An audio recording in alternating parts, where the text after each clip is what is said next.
Hey, salut à tous! La dernière fois on a vu la réalisation de l'aire de chasse et du bureau. Aujourd'hui on la termine et on installe les fourmis. Allez, on perd pas de temps, c'est parti! Et Boujou! Ah bah non, c'est à la fin ça.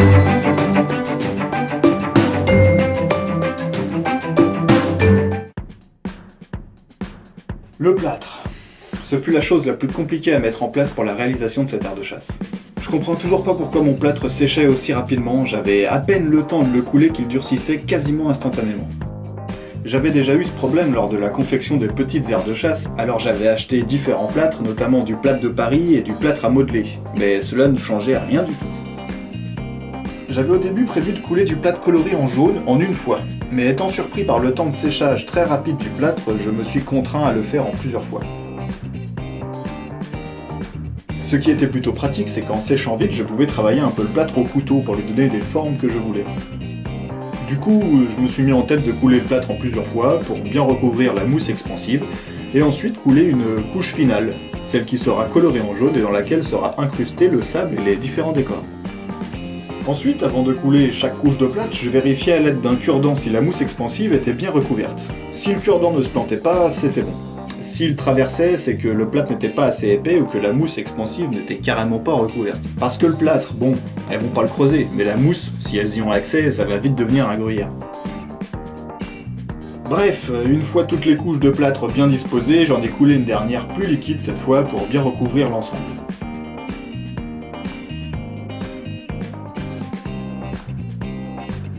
Bon, là, ok, on voit que je fais complètement n'importe quoi parce que je recouvre une couche précédente qui contient déjà du sable. Dans la précipitation, j'ai fait quelques erreurs, stressé par ce maudit plâtre qui séchait bien trop vite. Vous me direz, c'est pas grave, c'est en dessous, ça se voit pas.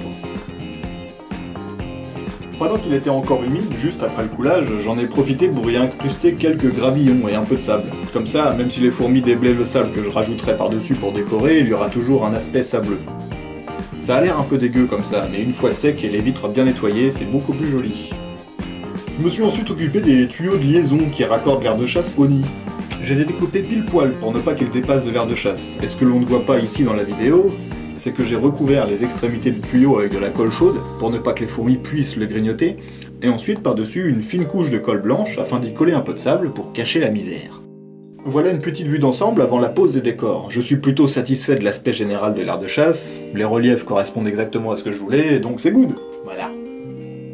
N'ayant pas pu fixer les fausses plantes en plastique dans le plâtre, à cause de sa rapidité de séchage, j'ai dû fixer ces décors avec un petit peu de colle. Pour qu'ils soient bien fixés, j'ai percé de tout petits trous à l'aide d'un tournevis, y ai déposé une petite goutte de colle blanche et j'y dépose directement les décors, qui sont des palmiers et des cactus miniatures. Je recouvre ensuite la colle de sable fin pour un aspect plus joli et plus naturel, mais cela aide également à la tenue de la plante lors du séchage.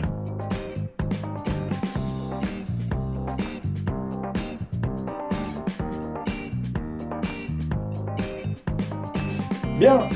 Maintenant que l'aire de chasse est terminée et qu'elle a séché pendant plusieurs jours, il est temps d'installer les nids sur la nouvelle table d'élevage et de les raccorder à l'aire de chasse. Tout d'abord, j'ai fixé la lampe et les deux ampoules en céramique au-dessus de l'aire de chasse. Je verrai plus tard pour un autre système pour chauffer les nids, pas de panique.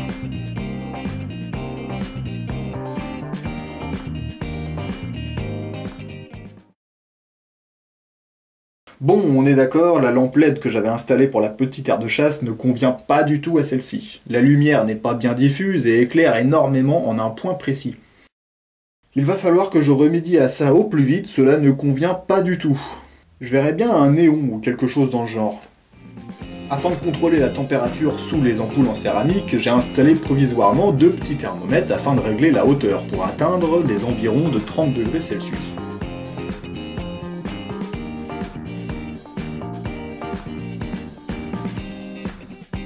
Maintenant, il faut décrocher tous les nids.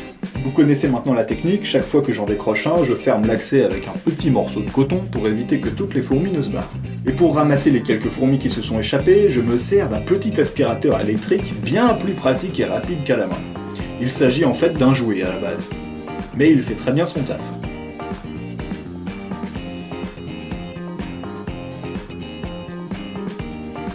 On va pouvoir en profiter pour observer ce qu'il se cache sous l'aire de chasse. Et là, surprise, beaucoup plus de fourmis que la dernière fois.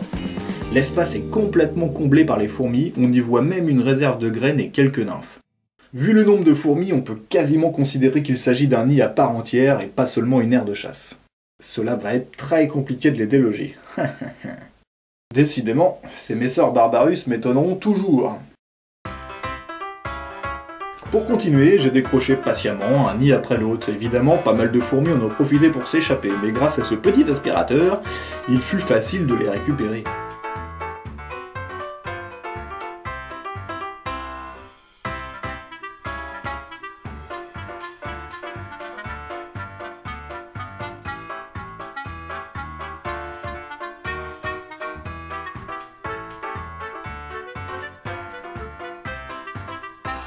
J'ai ramené les nids sur la nouvelle table en prenant soin de les laisser dans la même disposition. Commence maintenant le travail de raccord. Cette fois-ci, j'avais prévu le coup en achetant des raccords en plastique dur afin de relier les tuyaux entre eux. Les fourmis n'ayant ainsi plus accès aux extrémités des tuyaux, elles ne pourront plus les grignoter. Une fois le raccord directement fixé au nid, je le scelle à la colle chaude pour être bien sûr qu'elles ne bougeront pas et qu'aucune fourmi ne pourra passer. L'avenir nous dira s'ils sont assez résistants pour les mandibules acharnées des Messor Barbarus. Si toutefois ce n'est pas le cas, cela devrait être relativement long pour elles de les détruire sur plusieurs centimètres, me laissant le temps pour les changer. On peut voir ici les premières fourmis passant dans le tuyau vers l'aire de chasse. Instant magique.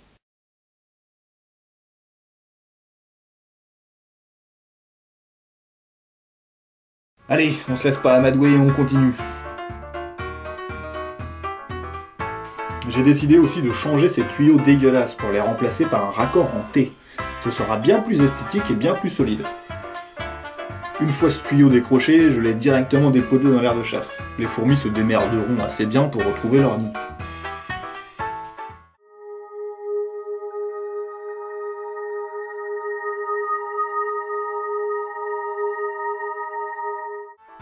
On continue les raccords, on scelle tout, c'est impeccable. C'est un peu comme un jeu de construction, c'est plutôt sympa à faire. Et voilà, les deux premiers nids raccordés. Je vous passe les détails pour les deux derniers, c'est exactement la même chose.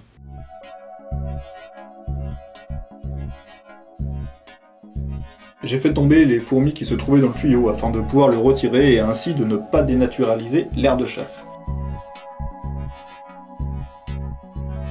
J'ai quand même laissé quelques petits morceaux de tuyaux près des entrées afin que les fourmis, sentant l'odeur du nid dans ceux-ci, trouvent l'accès plus facilement au nid.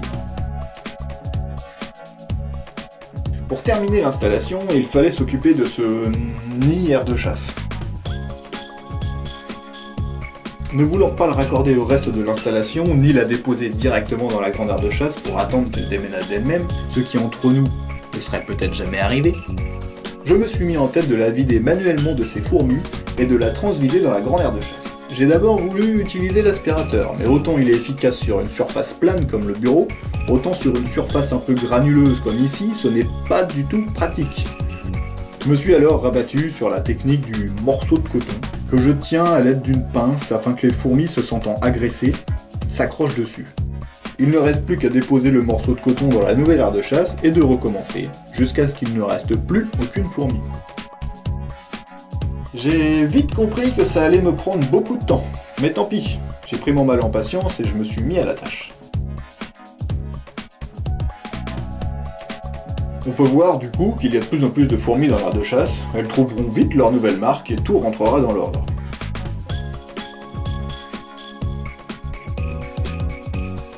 Pour me faciliter la tâche, j'ai enlevé le dépotoir, je l'ai déposé dans une boîte en plastique, afin d'en garder une grande partie car il contient de précieux socs détritivores. J'avais d'ailleurs fait une vidéo il y a longtemps à leur sujet, lien en description. Autopub. L'aspirateur m'a quand même permis de ramasser les dernières miettes de dépotoir. Par contre, ne contenant pas de filtre à poussière dans son mécanisme, j'en ai foutu partout. Pensant arriver au bout de la capture des fourmis, je décide de jeter un coup d'œil en dessous, pour voir où j'en étais. Ah ouais d'accord, ok, je suis loin d'avoir terminé. Je vais quand même pas casser le plâtre pour récupérer les fourmis. Je risque d'en blesser plus d'une, ou même d'en tuer. Donc tant pis, j'ai finalement décidé de la raccorder au nid. Et ouais, tout ça pour rien.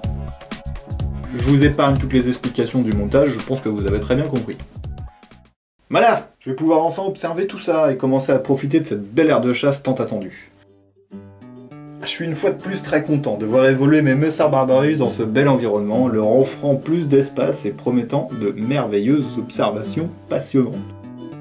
Regardez un peu le nombre de fourmis courant dans tous les sens. Une des premières choses que j'ai pensé en voyant ça, c'est « Mais elle est trop petite cette aire de chasse, ça ressemble à rien autant de fourmis dans tous les sens ». Mais bon, c'est normal aussi, il leur faut le temps pour explorer tout ça et prendre leurs repères, elles devraient vite se calmer. Je sens que cette aire de chasse sera parfaite pour l'observation des fourmis au quotidien. J'ai hâte de commencer les observations de recrutement lors de la distribution de nourriture, les routes qui s'organisent jusqu'aux abreuvoirs, la chasse aux insectes, bref. Hâte aussi de partager tout ça avec vous.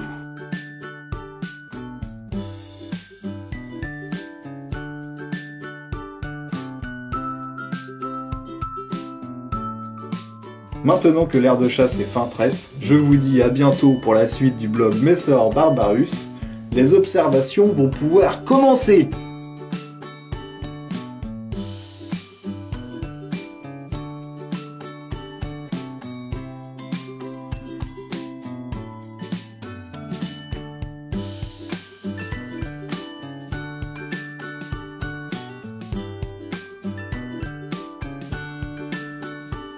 Et bonjour, et de bonbons.